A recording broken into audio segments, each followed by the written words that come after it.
জুৰিয়াৰ খুটিৰ পাৰত ৩ মাহ ধৰি ভূমাফিয়াই চৰকাৰী মাটিত খনন কাৰ্য চলাই থকাৰ অভিযোগ।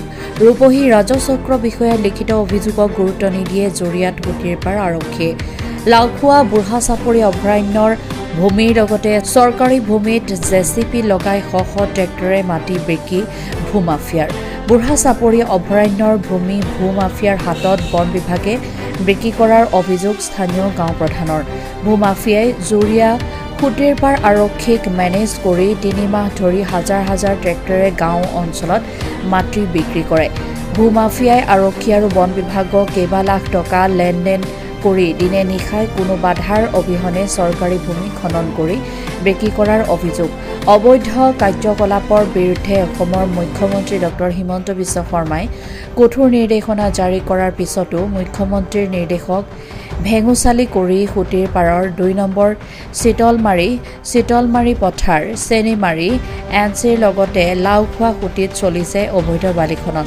ভূমাফিয়াৰ কাৰ্যকলাপত অসহায় হৈ পৰিছে নৈপৰীয়া ৰাইজ, কিয়নো অবৈধ বালি খনন শেহতীয়াকৈ দিনবোৰত গৰাখহনীয়াই ভয়াৱহ ৰূপ লোৱাৰ সম্ভাৱনা আছে। বুঢ়া চাপৰি আৰু লাওখোৱা অভয়াৰণ্যৰ সংলগ্ন হৈ এই খুটিত দীৰ্ঘদিন ধৰি চলি আহিছে এই অবৈধ বালি খনন।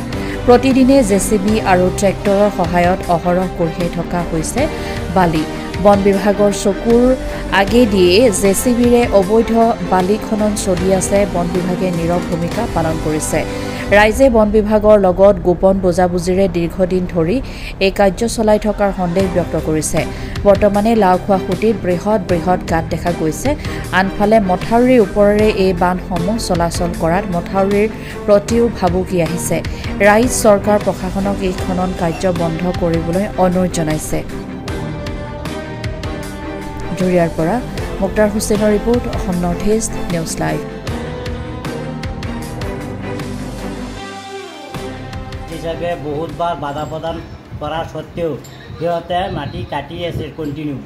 গতিকে ডেইলি কিমান গাড়ী কাটি আহে মানে কিমান জেচিবি বা কিমান 1000 গাড়ী, কোনোদিন 500 গাড়ী, কোনোদিন 2000 গাড়ী তেনেকুৱা কাটি। বন বিভাগৰ বাধা প্ৰদান নকৰে, বন বিভাগৰ বাধা আৰক্ষীও বাধা প্ৰদান নকৰে। আপোনালোকে স্থানীয় ৰাইজে বাধা প্ৰদান কৰিছিলে? স্থানীয় ৰাইজে বহুতবাৰ বাধা বিঘিনি কৰিছোঁ, তথাপি কামত নিদিয়ে। আপোনালোকে উল্টা ভাবুকি দিয়ে। ইতিমধ্যে দেখা গৈছে গাঁও প্ৰধানেও ইতিমধ্যে এজাহাৰ কৰিছে আৰক্ষী থানাত, কিন্তু আৰক্ষীও কোনো ধৰণৰ বাধা প্ৰদান কৰা নাই। আজি আপোনালোক কি সন্দেহ হয়? প্ৰশাসন জড়িত হৈ আছে নেকি? আমাৰতো সন্দেহ প্ৰশাসন জড়িত হৈ আছে। কি দাবী জনাব চৰকাৰক?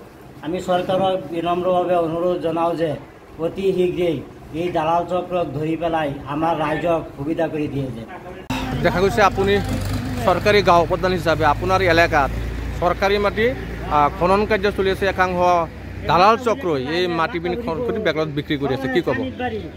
হয়, আমাৰ এই চেনিমাৰী বিল গাঁৱৰ যিখিনি এনচি মাটি আছে, যেটো আমাৰ এভেকশ্যন হৈছিল, তাৰ ইফালে আমাৰ এনচি আমাৰ এই চাৰ্কল অফিচাৰৰ যিখিনি মাটি আছিলে, এই মাটি খান্দি এই মাটিখন ভৰি গৈছিলে।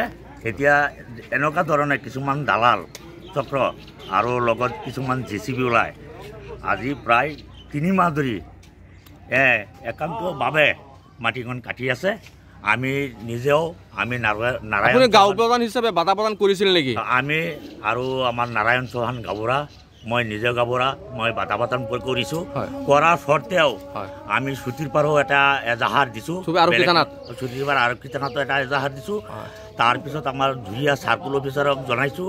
তাৰপিছত চাৰ্কল অফিচাৰে লিখি পেলাই এটা জুৰিয়া অচিক এটা লিখিত হিচাপে এটা অভিযোগ জনোৱা হৈছে। গতিকে মোৰ এটা সন্দেহ হয় যে একাংশ দালাল চক্ৰই যে আমাৰ মাটিখিনি খান্দি আছে, আমাৰ চেনিমাৰী, বৰালিমাৰী, কলাডোবা এইখিনি গাঁও এক সময়ত নাথাকে, তেনেকুৱা খান্দি আছে। যে এজন এই আমাৰ যিটো দাঁতি কাষৰ মানুহ আছে, এইবিলাকে কোনোবা 500 গাড়ী, কোনোবা 1000 গাড়ী, কোনোবা 5000 গাড়ী মাটি বিক্ৰী কৰি আছে।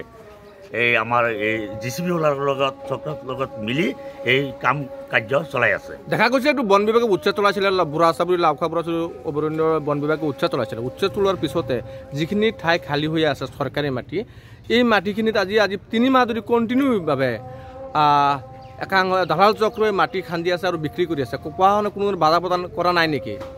প্ৰশাসনে কোনো বাধা প্ৰদান নিদিয়ে নাই নিদিয়ে যিহেতু বন বিভাগৰ মাটিও ইতিমধ্যে আমি দেখা পাইছোঁ প্ৰত্যক্ষ হৈছে বন বিভাগৰ মাটিও খান্দি আছে বন বিভাগৰ মাটিও খান্দি আছে আমাৰ ৰেভিনিউ মাটিও খান্দি আছে গতিকে আমি প্ৰশাসনকো আহ্বান জনাইছোঁ আৰু আমি গতিকে আমাৰ মুখ্যমন্ত্ৰী মহোদয়কো আমি আহ্বান জনাওঁ যে যিভাৱে মাটি খান্দি আছে গতিকে সেই মাটি খান্দা যাতে ৰোধ হয় যাতে বন্ধ হয় আমি কোৱাৰ দৰে আমি মুখ্যমন্ত্ৰী মহোদয়ক অনুৰোধ জনাইছোঁ যেহেতু আমাৰ এই মৰিয়াবাৰীত জিঅ'টেক কৰি আছে নদী বন্ধ কৰি আছে আৰু আমাৰ তাত নদী এতিয়া খান্দি আছে গতিকে কিছুমান দালাল চক্ৰই এই কামটো চলাই আছে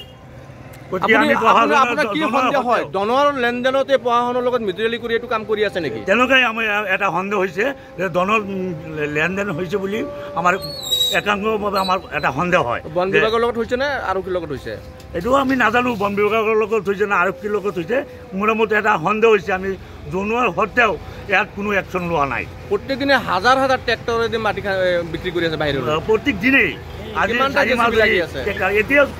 এতিয়াও চলি আছে আজিলৈকেও চলি আছে 20টা 30টা ট্ৰেক্টৰ চলি আছে হয় চলি আছে চৰকাৰী মাটি খান্দি আছে চৰকাৰী মাটি খান্দি আছে কোনো ধৰণৰ প্ৰশাসনে বাধা দিয়া নাই কোনো ধৰণে প্ৰশাসনে বাধা দিয়া নাই আপোনালোকে এজাহাৰ কৰিছে এজন ৰূপহী ৰাজচক্ৰ বিষয়াই নিজে লিখিতভাৱে জুৰিয়া আৰক্ষী থানাত এজাহাৰ দিছে কিন্তু ৰাজচক্ৰ বিষয়াৰ এজাহাৰৰ কোনো ধৰণৰ কোনো গুৰুত্ব দিয়া নাই আৰক্ষীয়ে কোনো গুৰুত্ব দিয়া নাই নাই আৰক্ষীক কেৰেপ কৰা নাই আৰু কেৰেপ কৰা নাই